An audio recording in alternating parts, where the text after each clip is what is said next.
Hi everyone, Chris Natzke here with Black Belt Leadership Speaking and Coaching with your Mind of a Champion Tip of the Week live on Facebook. Today I want to talk about the power of basics. The power of basics. You know, it's probably no surprise to you that as a martial arts instructor that talking about this idea of basics is incredibly important. In fact, one of the things that martial arts instructors often tell their students is that a black belt is nothing more than the master of the basics. But those basics, I believe, they carry over into every aspect of our life. It's just not the kicking and the punching that we do. But the basis that I come from, obviously, is the martial arts. And I remember very early in my martial art career, my very first Taekwondo instructor, Mr. Terry McMickle. Sir, if you're watching, shout out to you right now. And what he said, and I remember this as just a boy of 10 years old, he said, if you build your house on sand, meaning poor basics, when the storm hits, it's not going to have the strength to carry through. But if you build your house on a strong foundation, i.e. strong basics, you can get through anything.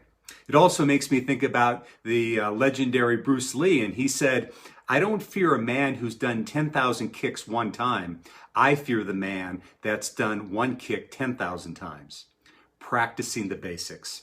So what I want to share with you today is my first of two installments. I think basics are so important. I'm going to put this in two blogs over the next 2 weeks, and I'm going to talk about my first 3 of 6 basic practices that we can do in our lives to really create impact and really make sure we're the best that we can be.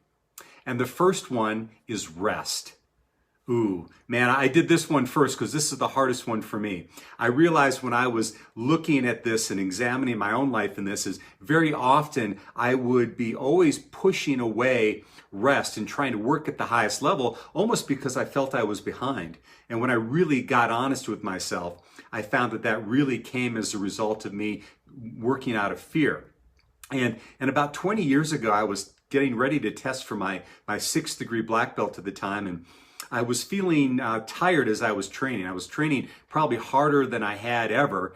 And I went to my good friend, homeopathic doctor Gil Greiner, and I miss Gil. Gil passed away about 7 years ago. And anyway, I went to him and I started telling him about my training regimen, and he started doing some tests on me. And finally he stopped and he said, man, you are way overtraining. You're going to get ready for this major injury.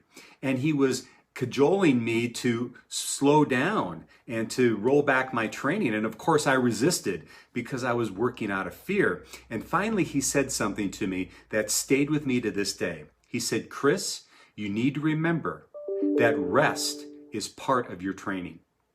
Rest is part of your training.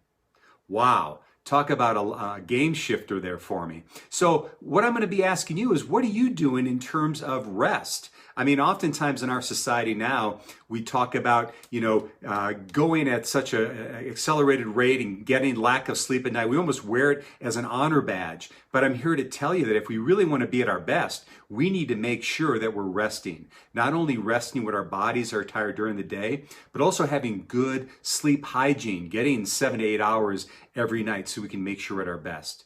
So the first one is, are you resting properly? Are you making that a basic practice in your life? Number two is nutrition. Ooh, there's another one that's often a tough one to speak about.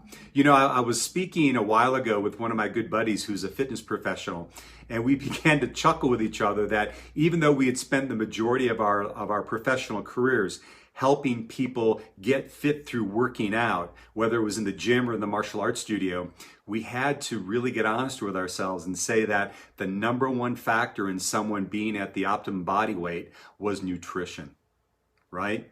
And so again, when we live in this fast-paced world, oftentimes we're eating on the go, we're usually not making the best food choices, but those that are really at their best and practicing basics of nutrition have impact in their life that goes far beyond just their physical well-being. We're sharper mentally. We have a better mood to us. We're more agreeable with the people that we're closest to. And so my question for you is what can you do to up-level your basic practice of nutrition?